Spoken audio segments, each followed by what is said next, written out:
प्यारे बच्चों, आज की हमारी कहानी का नाम है नासमझी का नतीजा। एक बार का जिक्र है। 5 साल से लगातार बारिश ना होने की वजह से सुंदर वन के सभी छोटे बड़े जानवर अपने जंगल को छोड़कर दूसरे जंगल की ओर जाने लगे। सभी दुखी थे। अब नई जगह पर नए तरह से सब शुरू करना था। लेकिन सबसे ज्यादा दुखी थे भेड़िया लालू और भेड़िया कालू। लालू भेड़िए ने कालू भेड़िए से कहा, अगर बारिश हो जाती तो ये नरम मुलायम खरगोश कभी जंगल छोड़कर नहीं जाते।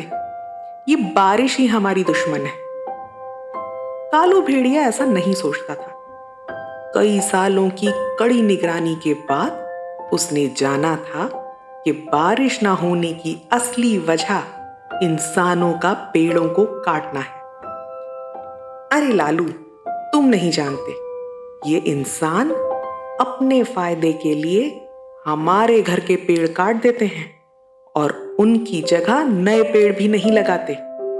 पेड़ों के जल्दी जल्दी कटने से बारिश नहीं होती और हमारे प्यारे प्यारे स्वाद नरम मुलायम खरगोश हमारी पहुंच से दूर, बहुत दूर चले जाते हैं। इस पर लालू बोला, कालू भैया, हमें भी अपना कोई नया इंतजाम करना पड़ेगा। सुना है पास वाले गांव में एक नया शिकारी भीमा आया है और वो तो सिर्फ भेड़ियों का ही शिकार करता है। अगर तुम्हारे पास कोई तरीका हो तो क्यों ना हम इस भीमा शिकारी का ही शिकार कर लें। कालू को यह बात पसंद आई, पर शिकारी का शिकार कोई आसान बात नहीं थी। दोनों भेड़िए भीमा शिकारी के बारे में सब कुछ जानने में जुट गए। भीमा सरल और अच्छा आदमी था। वो अपनी पत्नी गहना और अपनी बेटी नन्ही के साथ रहता था। भीमा की माँ भी उसके घर से कुछ दूरी पर रहती थी। गांव जंगल के पास था, इसलिए जंगली जानवरों का गांव में घुसने का खतरा हमेशा बना रहता। भीमा एक माहिर शिकारी था। उसके रहते जंगली जानवर गांव की ओर नजर करने से भी डरते थे। ये बात अब कालू और लालू दोनों समझ चुके थे। कालू भैया, कितने दिन हो गए हमें इस भीमा शिकारी पर नजर रखते हुए। तुमने कुछ सोचा इसे पकड़ने के बारे में? लालू निराश होकर बोला। लेकिन कालू दिमाग का तेज और चालाक था। लालू को समझाते हुए बोला, भीमा को पकड़ना हमारे लिए नामुमकिन है, मगर उसके घर में 3 और लोग हैं। जो भी हमारी पकड़ में पहले आ जाएगा, बस वही हमारा शिकार बन जाएगा। मगर इसके लिए इस भीमा का गांव से दूर जाना जरूरी है।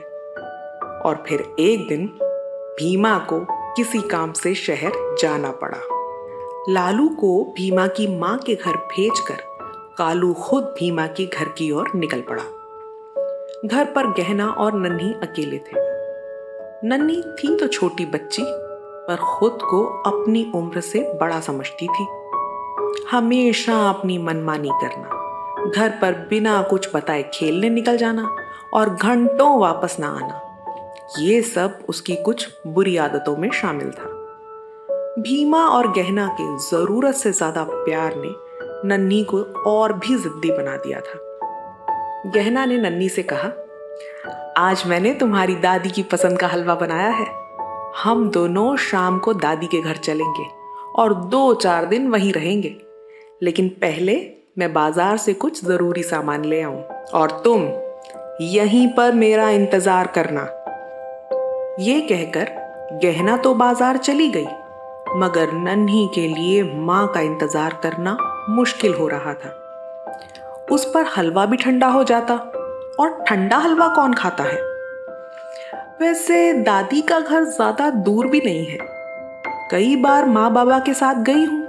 पहले सीधा जाओ, फिर दाएं, उसके बाद बाएं, थोड़ा सा सीधा, बस आ गया दादी का घर।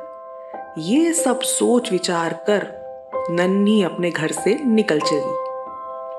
कालू भेड़िया नन्ही के घर से निकलते ही उसके पीछे पीछे चल दिया।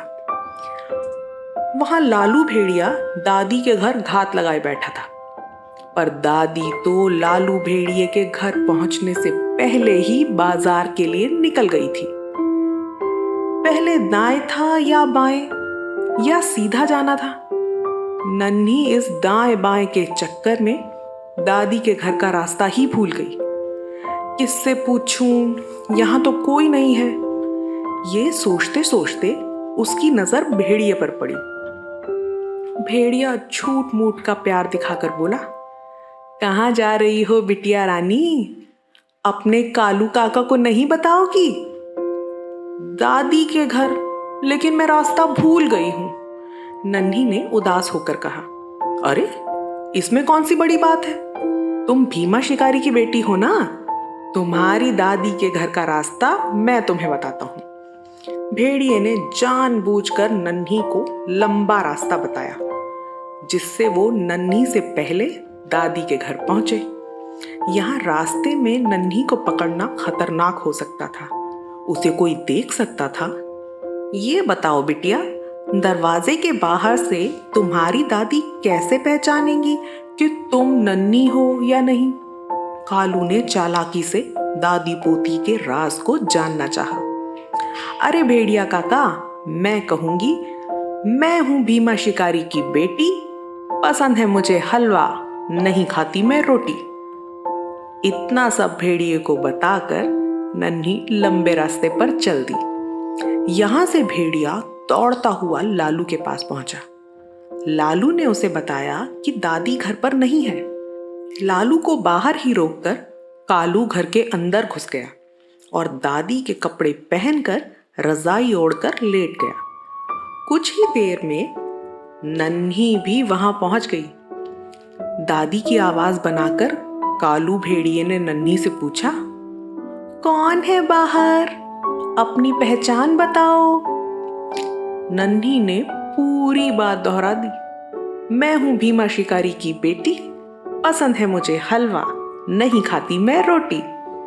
दरवाजा खुला है, तुम जल्दी से अंदर आ जाओ। मुझे नींद आ रही है और तुम भी सो जाओ, दादी बने कालू ने कहा। हाँ दादी, इतना चलकर थक गई हूं, मुझे भी नींद आ रही है, नन्ही ने कहा। अरे दादी, ये नरम नरम गद्दा किसके लिए है? नन्ही ने प्यार से पूछा। तुम्हारे लिए मेरी नन्ही, कालू ने जवाब दिया। दादी, ये मीठे मीठे अंगूर किसके लिए हैं? तुम्हारे लिए मेरी गुड़िया, भेड़िए ने एक बार फिर खुद पर काबू रखकर कहा। और ये नन्ही किसके लिए है? पलंग के पास आकर नन्ही ने पूछा। तभी भेड़िया रजाई से मुंह निकालकर बोला, मेरे खाने के लिए। कालू भेड़िए को दादी के घर में देखकर नन्ही डर से थर थर कांपने लगी। जैसे ही कालू ने नन्ही को खाने के लिए मुंह खोला, एक बड़ा सा जाल कालू पर आ गिरा, जिसमें कालू बुरी तरह से फंस गया और नन्ही दौड़कर दरवाजे पर खड़े भीमा शिकारी के गले लग गई। बाबा, ये कालू काका मुझे खाना चाहते थे, नन्ही ने रोते रोते कहा। अब ये और इसका दोस्त लालू कभी किसी बच्चे को नहीं खा पाएंगे, लेकिन नन्ही, तुम्हें अपनी मां को बिना पूछे, बिना साथ लिए इतनी दूर नहीं आना चाहिए था। तुमने खुद इस कालू को अपनी बात बताकर इसका काम आसान कर दिया, भीमा ने नन्ही को समझाते हुए कहा। पर बाबा, आप कैसे आए? आप तो शहर गए थे ना? नन्ही का यह सवाल कालू भी पूछना चाहता था। भीमा ने कालू की तरफ देखकर जवाब दिया, जल्दी में कुछ सामान भूल गया था, इसलिए बीच रास्ते से ही वापस आना पड़ा। घर आया तो तुम्हारी माँ ने पूरी बात बताई। इधर आते हुए रास्ते में तुम्हारी दादी मिली। उन्होंने बताया कई दिनों से 2 भेड़िए उनके घर के आसपास घूम रहे हैं। बस मैं पूरी तैयारी के साथ ही यहाँ आ गया। नन्ही को अपनी नासमझी का एहसास हुआ। उसने अपने दोनों कान पकड़कर बाबा से माफी मांगी।